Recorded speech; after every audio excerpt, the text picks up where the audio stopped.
Hello again, everybody, and welcome back to the channel. Thank you so much for joining us again today. Well, if you've watched this channel at all, you might have heard me mention a time or two that I like CZ pistols quite a bit, and the more I shoot them, the more I like them. Well, the CZ Shadow 2 Compact, right here, I've been waiting to get my hands on it. It's supposed to be a very, very good offering from CZ, and we're going to find out in just a minute.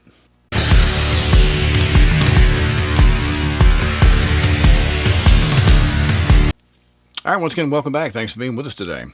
If this is your first time coming to the channel, or if you've watched our videos before and just haven't had the chance before now and you like our content, please consider subscribing. You can do that by either finding that little subscribe button in the lower hand corner of your screen there, or you can scroll down below the video and hit subscribe that way. Don't forget to hit the bell. It'll tell you when we do something new. It's a simple thing that helps out a whole lot, and we really appreciate it. So, CZ Shadow 2 Compact. I've been waiting to get my hands on this. As I mentioned, I have been fairly new, I guess, the last 3 or 4 years to CZs. Good pistols. I mean, I've shot others that other people have owned, but I haven't really got into them myself. And within the last, like I say, several years. And the more I shoot them, the more I like them. Let's have a look. We always like to start off with a little size comparison here. And as a compact, to me, a standard compact pistol is usually something in the Glock 19 department, so we'll grab our little Glock 19 here just as a reference. And, you know, I'd say they're pretty close. You know, you got to remember, no two guns are going to have the exact same dimensions, but if you look at the overall length, the overall height of the gun, which we'll look at too from the back, and the width of the gun, it gives you a pretty good idea of what it's going to be like when it's worn against the body. And if you've carried on the body before, you got a pretty good idea of which things affect the comfort of your holster. As you can see, it's not that much longer than the Glock, just a little bit from sight to the end of the mag. And all these things are important to consider because obviously if you're going to carry it, the overall bulk of the firearm makes a big difference. Most people that I know that carry and have carried on a regular basis at least one point in time have tried a standard compact size gun. I know I have. Both the Glock 19 and the Glock 23 were regular carries of mine for a long time. So this is well within, for me, it's at the top end, but well within a comfortable size for carry. All right, we're going to jump right into the features here, but before we do, we're going to take just a moment to thank our friends over at Don's Weaponry for providing us this beautiful example of the CZ Shadow 2 Compact for our tabletop review today. Don's Weaponry is a huge supporter of firearm safety and education, and we can't thank them enough. So, we're going to start off as usual, quick safety check here, get that mag out of there, and we're going to let you take a look. You can see that there's nothing in the chamber. We are just as safe as we can be. So, taking a look at this, we're going to start from the top down just like we always do. You got a fiber optic front sight. You have a notch sight in the rear. Makes for a pretty good sight picture. To me, having a high visibility front sight is kind of my minimum, so fiber optic is good for me.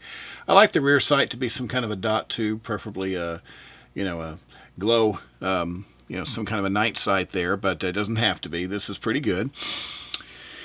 You've got, you may notice right here with the sight, right here by the adjustment for the rear sight, you can see the plate sticking out, and then you can see right across here. Obviously, this is an optics-ready pistol. It's RMR footprint, so it will handle a number of popular optics if you want to put one on there. You have your serrations on the front and rear of the slide. These are pretty pronounced, so I think even if you had a gloved hand, you can get a pretty good grip on that. For those of you who like to have a light laser or both on the front of your pistol, you can certainly do that here. You've got plenty of room to put a number of different options there. I was just showing you here a moment ago, that's your slide lock and release. It is just on the left-hand side only. And you have your safety here. And your safety is ambidextrous. You can see that's on both sides. You got a pretty good size trigger guard here, and that's always a plus with me. I've got kind of long fingers and kind of big hands, and so I don't like to have to really poke around and try to find my way into the trigger guard there, so that's a big plus as far as I'm concerned. You have kind of a raised magazine release here. It's not terrible, but it's not like huge, but it does let you get on it pretty easy.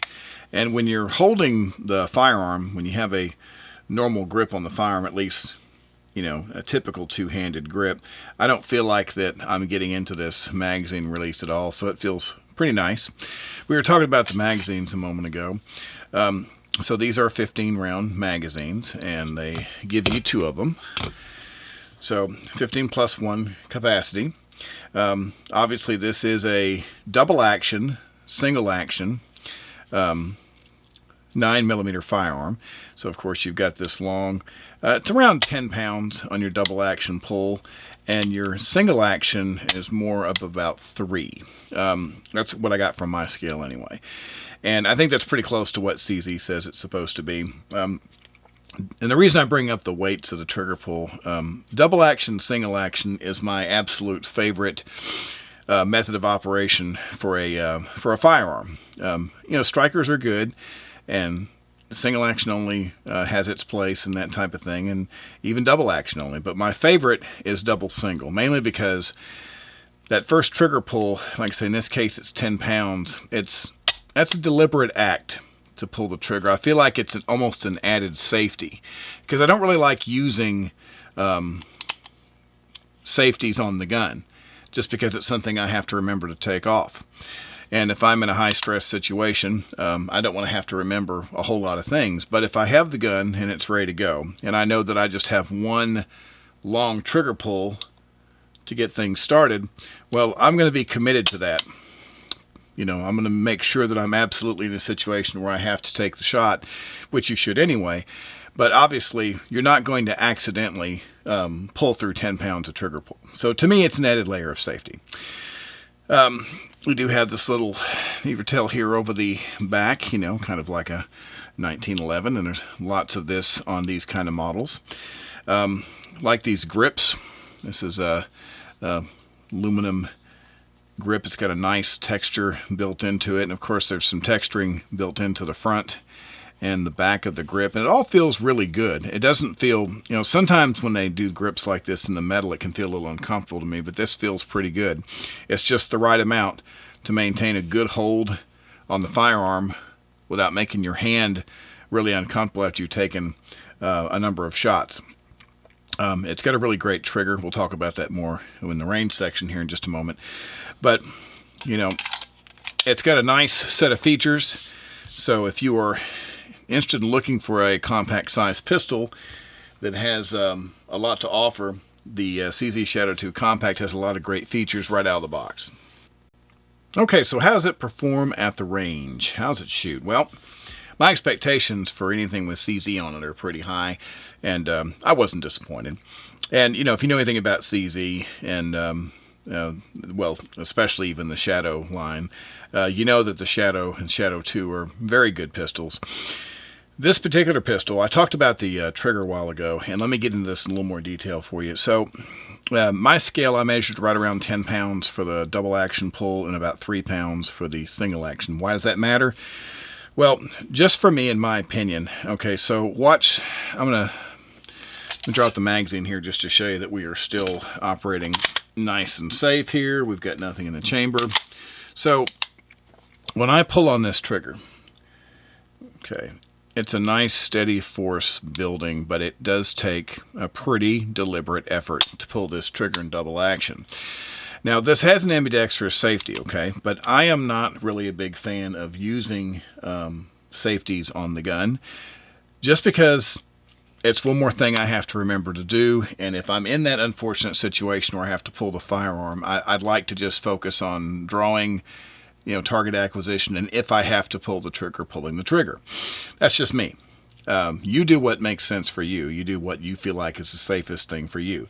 For me, a double action trigger pull, a long trigger pull, is kind of a safety in itself, because it's not, it's not as easy to pull as, say, the single action.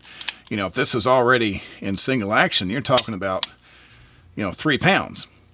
Now, you do what makes the most sense, but I think double action, single action is one of the safest ways that you can carry a gun. I think that's one of the best methods of operation, the mechanics.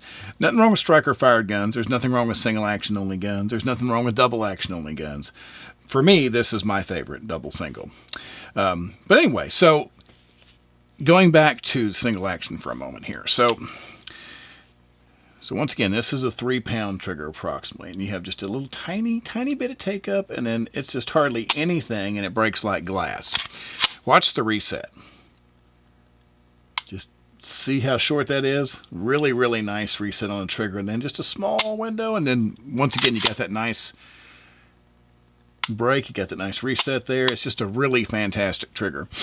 Now, CZ pistols, in my experience, have all been well built, and they've been pretty reliable. I haven't had problems with ammo, and this is no different. Talking about this particular gun, fed it the usual range assortment just to kind of see what happens. Big fan of the S&B here, 115 grain, and the PMC 115 grain. Of course, that's no problem at all. It'll eat that stuff up all day long. And of course, no pistol comparison is complete without me putting some SIG V-Crown through it.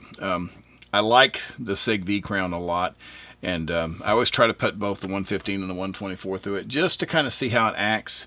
And I usually will break out some of the Spear, which I did too, the Gold Dot here, 124 grain. This is all good ammo. The one that seems to be my consistent best performer for me is going to be the 115 grain V-Crown here.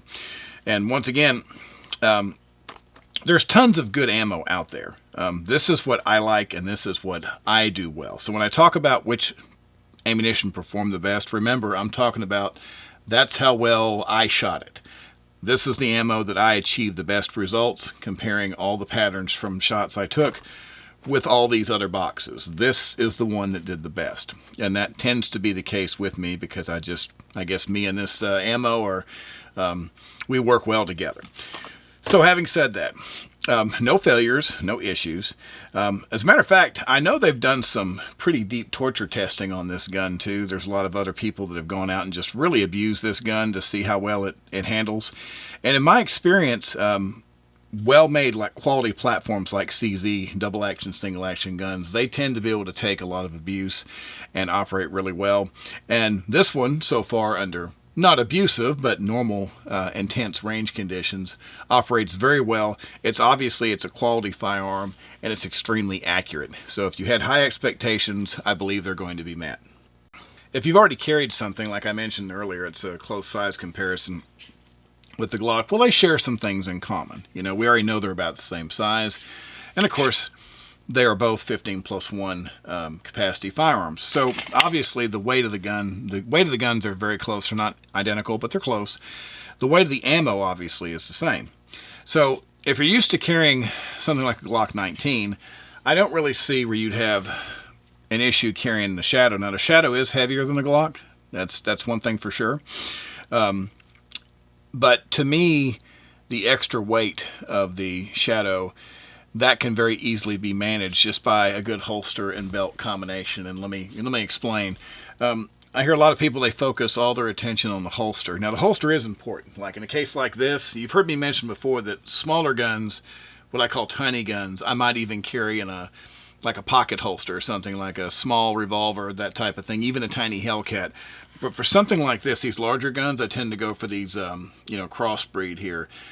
You've got a, Kydex, and you got a little bit of retention here. You got the horsehide, and you got these two clips. It's a nice steady platform for a big gun like this. Now, I like using that type of holster, but even with that holster, you got to have a good belt. Because obviously, when you have the whole weight of that holster across your belt, I've seen people carrying really nice holsters that were sagging because they were using a belt that was ridiculously, lightweight compared to what they were trying to hold. Now, lots of people make, belts that are good for that. There's tons of belts made just for, the rigidity and keeping the holster up. So just make sure you look at a good belt when you look at the holster. But as far as comfort, like I say, it weighs more than a Glock 19, but to me, not terribly enough to make that big of a difference. In a good holster with a good belt, I was very comfortable carrying this around, no problem at all. And I found also that I tend to forgive the weight of a gun if I like it. And I know that sounds non-technical, but it's kind of like when I first started carrying. One of the first carry guns I ever had was a little tiny SIG. And it was a great little gun, but I thought to myself, well, I want to have, more of a full-size grip and something I can manage. So for a long time, I was carrying Glock 19s and even Glock 23s. And the Glock 23 was more bulk.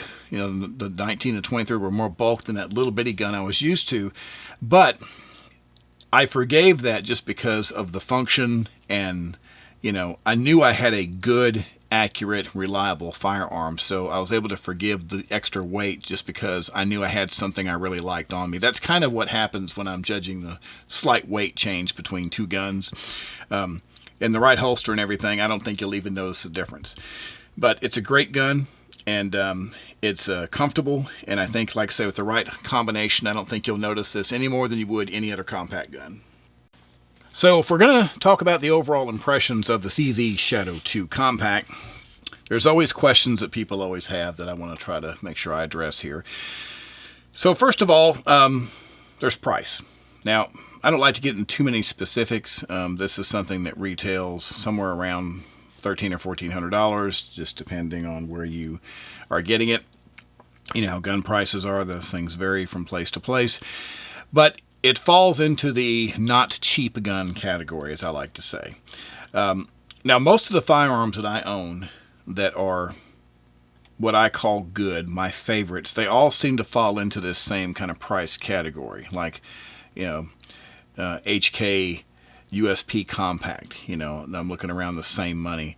I've got a lot of guns, metal guns, and my high dollar SIGs, if I was like a 228, something like that, my 229 Elite, those type of guns, they're all in this same approximate kind of price range.